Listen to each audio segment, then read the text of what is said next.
Hello, and welcome again to another Something Something Chat Show with your host, Tom Jr. Jackson. And this is After the Movie Review, Episode 6, Spooky October Edition, Series 2. And I am, as always, your host, Tom Jr. Jackson. It is a pleasure, as always, to welcome you to the show. And as always, please remember to like, comment, subscribe to the channel, give it a try, see if you like it. Then go down into the description box. There are some channels to check out. You can check out the Burnett Work, which is a great channel. Lots of great shows on that channel. Positive Fandom, hosted by the lovely RM, who is also a host on the Burnett Work. And After the Sequels, a great channel, ran by the lovely Maria Espino. And finally, check out Ray Lytle's Morning Disaster. So start off your morning with some madcap mayhem of hilarious states evidence. If you watch the show, you'll know what I mean. It's a hilarious show. Lots of fun. You'll enjoy it. Now let's get on with the show. So, today's movie we will be reviewing is An American Werewolf in London. I have the Arrow Video Blu-ray collector's edition, and I watched this movie, and I love this movie. It's a fun movie. Now, if you really want to know what it's about two U.S. college students on a walking tour of Britain, and they're attacked by werewolves, by a werewolf that none of the locals are willing to admit exists. You know how some people are. They just don't want to admit something exists, so they don't want to be complicit with it. The film was directed by John Landis, who directed the great Blues Brothers movie and Animal House, the Kentucky Fried movie, and it stars Griffin Dunn and David Naughton. And David Naughton was in a film called Midnight Madness. And Midnight Madness was Michael J. Fox's first movie, which stay tuned because that movie's coming up for a review as well. Midnight Madness. That's you. I can't wait to dive into that one for you. So, Griffin Dunn, who he's a great actor. He was in, I believe, Who's That Girl? He is the brother of, if you've ever seen Poltergeist, he is the brother of Dominic Dunn, who sadly was killed. And I think it was after the making of Poltergeist in Central Park, I believe. She was strangled, something like that. She could have been a great actress too, by the way. But anyways, I digress. The great thing about this film, it came out in 1981, so that was 42 years ago. Yeah, see, 2000, 21 would be 40, 22 would be 41, 40, yeah, 42 years ago. It is a horror film, but it also has that touch of comedy to it. And it was shot in sequence. And the great thing about this film is that John Landis uses the Spielberg technique. And you're like, well, what's the Spielberg technique? The Spielberg technique is show as little of the monster as you can. It's like what they did with Jaws. You know the shark is out there, but you don't show it as much. But when you show it, you make it count. And when you make it count, it works out beautifully. So that's what they did with the werewolf. And the werewolf was brilliantly, the makeup for it and everything was brilliantly created by Rick Baker. And because of Rick Baker being in this and his creation of it, I believe it was because of Rick Baker that the the Oscars created a category for special effects, the visual effects category.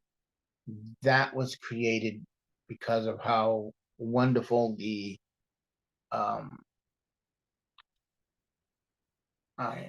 special effects of this film are, and they're great. It is also because of this film that Michael Jackson loved it so much that he wanted John Landis to direct his Thriller video, and Rick Baker did the werewolf design, the makeup and everything like that in it. The reason that John Landis cast David Naughton in the film is because he saw David Naughton in a video, not a video, a commercial for Dr. Pepper, which I believe the term was, "I'm a pepper, she's a pepper, you like to be a pepper too." So every now and then, they would have that to bond over and stuff. As a matter of fact, if you watch American Werewolf in London with the commentary by David Naughton and Griffin Dunn, you will hear him talk about that. To that connection that they have with the Dr. Pepper. And the reason that John Landis chose London as the setting for the film is because London was horror central. And this is a quote from John Landis. "London was a horror central, the home of Jack the Ripper, Jekyll and Hyde, and he wanted all that Victorian Gothic, but he also wanted to show the real London of 1981, which it does have that feel of 1981. It's a very 1981 film. When Griffin Dunn's mother saw the film, he said, I can't remember if he warned her or not. I think he warned her, "Look, I'm going to be looking dead in this film." And it sort of slightly disturbed her. And it also depressed him as well because they would de-age him. Not de-age. They would age him and make him look older and older and not decapitated. Well, his skin would start to rot and stuff, and he'd start to look like a skeleton. Excuse me. John Landis advised Griffin Dunn that the key to the character of Jack Goodman, who Griffin Dunn plays, was to always be encouraging and optimistic and cheerful as a member of the undead, no matter what his stage of ghastly corporal decay, deterioration, and decomposition was. Dunn claims to have found this requirement to be difficult, as he was, for the first time in his life, seeing what it would look like as a rotting, mutilated corpse.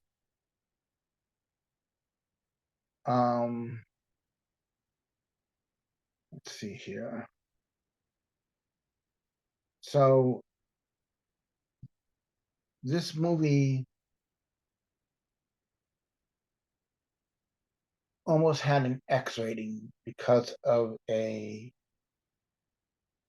sex scene. And in order to get it down to an R rating, John Landis had to tone down the sex scene and cut out a part where a piece of toast fell out of Jack's undead throat.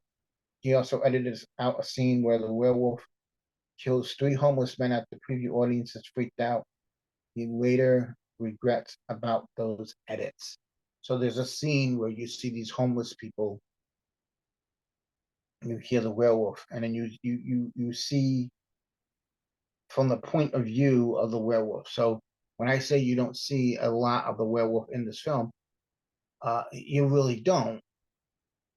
Only when it matters to see it, and you just see that point of view of from the werewolf's perspective of chasing someone and going to get them. Uh, let's see here.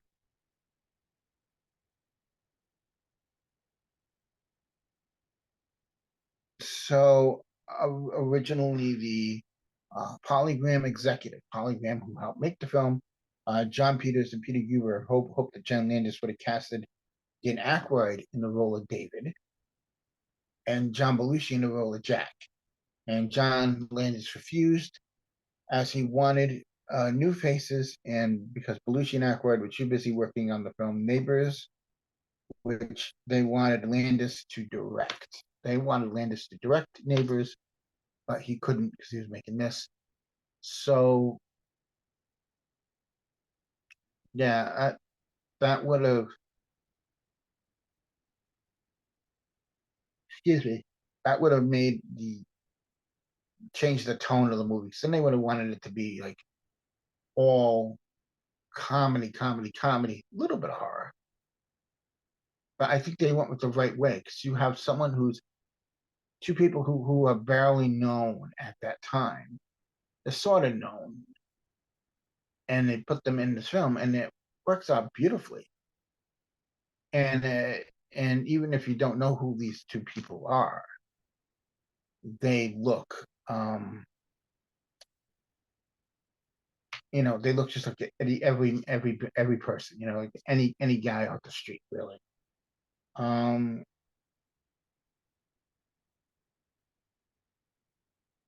so a running gag in the John Landis verse of films is a film called See You Next Wednesday, which is a fake porno movie, and that is actually shown in this film.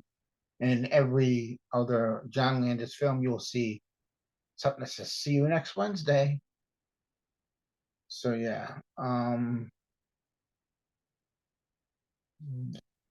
this film is really like a love letter to the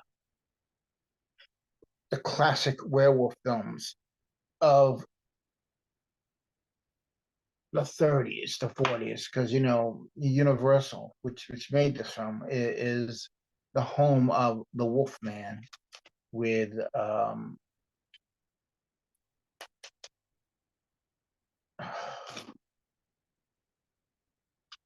I'm trying to think of the name here, Lon Chaney Jr.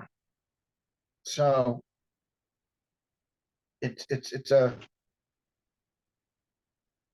I mean, it's a great film, and the film is shot in sequence. It's beautifully made. It's a great story. Um, as a matter of fact, Frank Oz, who was in the Blues Brothers as the guy behind the counter giving Belushi's Jake Blues the his stuff back. One used condom. That guy. He was also the voice of Miss Piggy, Miss Piggy, Fozzie Bear, Yoda. He was in the film. So, like John Landis is always remembered to include Frank Oz in his films because of the start that Frank Oz and Jim Henson gave him. Because, fun fact, John Landis was one of the guys who, at the end of the original 1979 Muppet movie, was a puppeteer in that scene where you see they do the shot back, and you see all the Muppets there, and Big Bird and Rainbow come through. So he was one of the puppeteers, and I believe Tim Burton was a puppeteer on that film as well. So the directing, the directors, everybody's connected. It's all connected there. Um,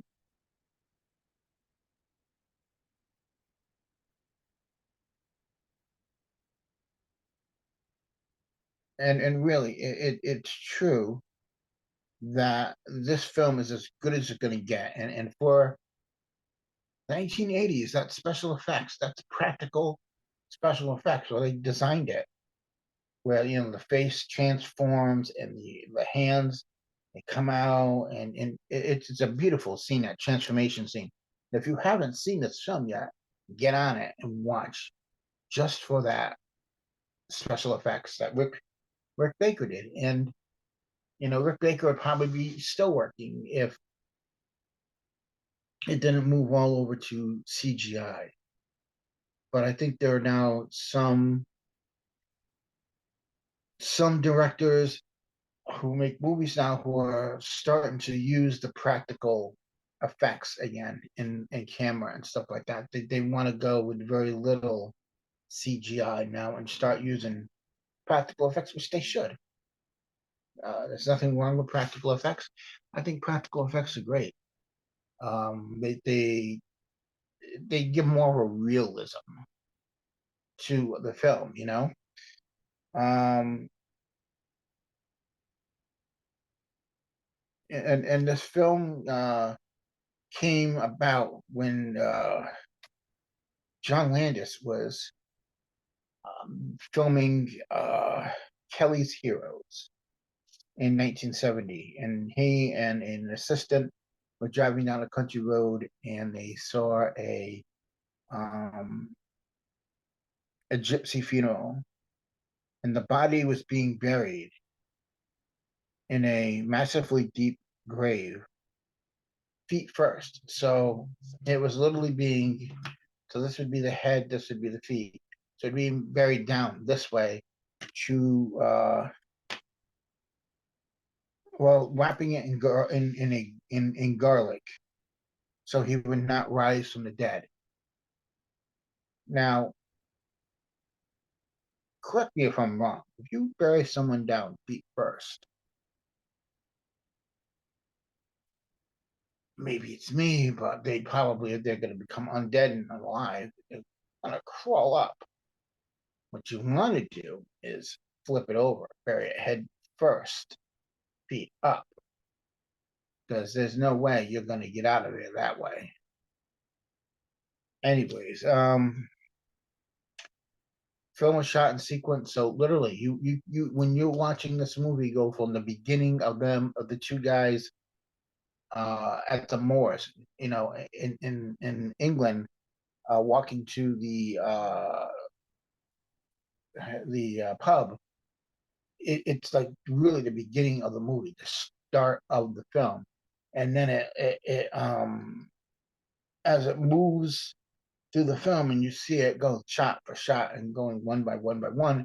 It was all filmed that way. It was filmed in sequence, which not a lot of films are done that way. Some films are shot, okay, we'll do the first day here.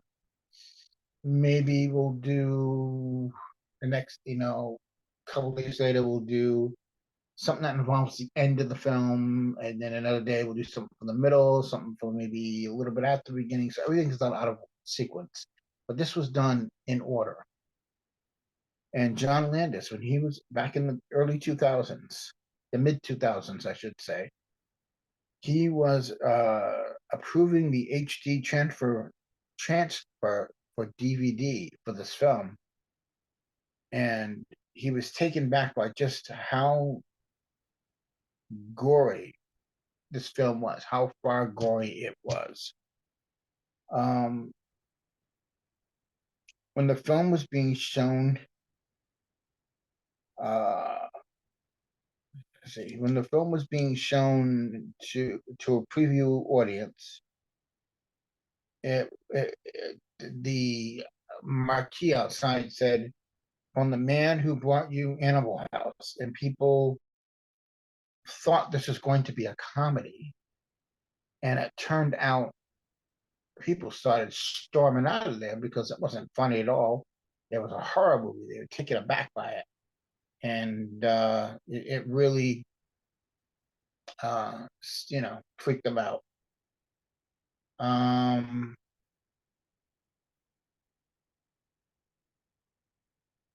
So Rick Baker and John Landis had several disagreements over the design of the werewolf, how the designs of the werewolf should be, or what it should be. Baker wanted it to be a two-legged werewolf, saying he thought of werewolves being bipedal, on 2 feet. And Landis wanted the four-legged hound from hell. And the funny thing is that while this movie was being made, Rick Baker was working on The Howling, and those are bipedal. The werewolves in that one are bipedal. So like he went from doing The Howling and left to do this, and then I think he went back to doing The Howling. Let's see here. Yeah. So while Landis was trying to get this film made, Rick Baker became tired of waiting over, and it took 8 years to get this film made. And he decided to use what he's been planning for this film on Howling. And eventually, John Landis called Rick Baker, told him, "I have the money, let's make an American Werewolf." To which Baker replied he was already doing a werewolf picture. Landis started yelling at Baker over the phone. Baker decided to leave the Howling in the hands of his protege, Rob Bottin, and would only consult on that film, leaving him free to do this one. Reportedly, Rick Baker's initial decision is something for which John Landis forgiven him. Rick Baker's ultimate decision was to leave the project both because of said call and because his Howling designs were becoming too similar to what he had reserved for an American Werewolf. Now,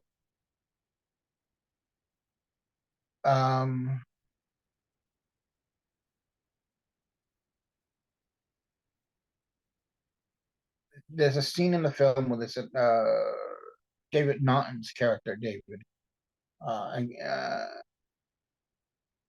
has a nightmare. They were Nazi werewolves, and it confused audiences and led to some walkouts. And David Naughton, Griffin loved it, although Naughton does recall one time when he had the quote stuntman who was holding the real knife to his throat, and he couldn't see out of the mask, so that kind of concerned me.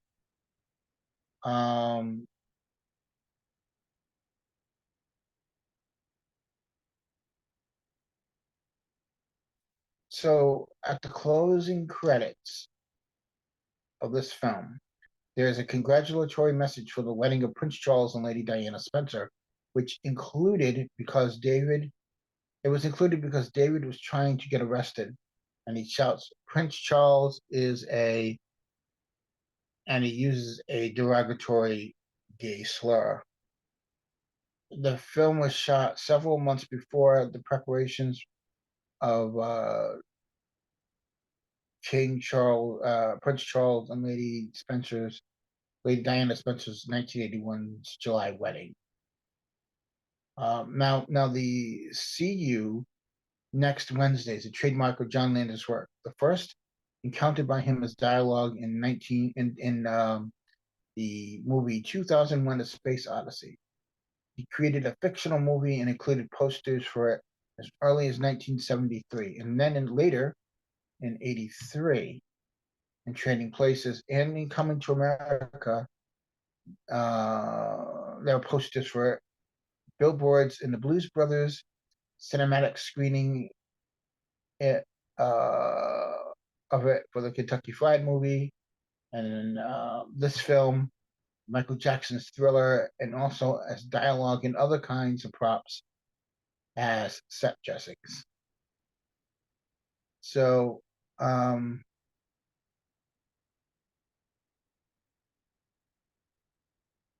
right before David is transformed into the dinosaur, that would have been an interesting film too, but that's not what the film was. This movie, okay, right before the transformation of the becoming the werewolf, David is shown reading a Connecticut Yankee in King Arthur's court, and John Landis was a huge fan of the book, and he tried to get it adapted into a movie. which it has been several times adapted into a film. So there's that. John Landis wanted a weird, eerie ambience for the night shots. He stated, quote, so that wolf howl you hear was actually made up of about 9 different sounds, including a wolf, a lion, a panther, and even a locomotive. Other sounds you hear after that first attack out on the moors was actually a pig farm recorded from a distance. It was just something to make the audience go, what the hell was that? Um, and the one song that was never used in this film, and Griffin Dunn and David Naughton always wondered why John Landis never used it, was Werewolf in London, and they still don't know to this day. Um,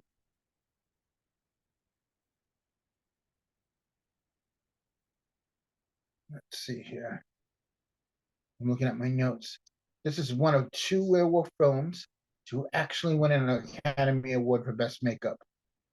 And Rick Baker won both times, for the second being The Wolfman in 2010. So if you don't remember The Wolfman in 2010, that was the one with Anthony Hopkins and Benicio del Toro. So as the production approached, John Landis would repeatedly ask Griffin Dunn if he was claustrophobic. And he didn't know what that meant. Griffin Dunn didn't know what that meant until he ended up in the masks. So David Naughton also keeps the red puffer jacket from the film that he wore at the beginning, as well as Griffin Dunn. So this was literally Griffin Dunn's first film. He'd never done a feature film before, didn't even audition for this one, but a 10-minute talk with John Landis, along with a quick read of the script, got him the role of Jack. David Naughton recalls a similar situation, but in his conversation, Landis mentioned the Dr. Pepper commercials. He was a pepper, I was a pepper, so we hit it off, David Naughton recalled. So yeah,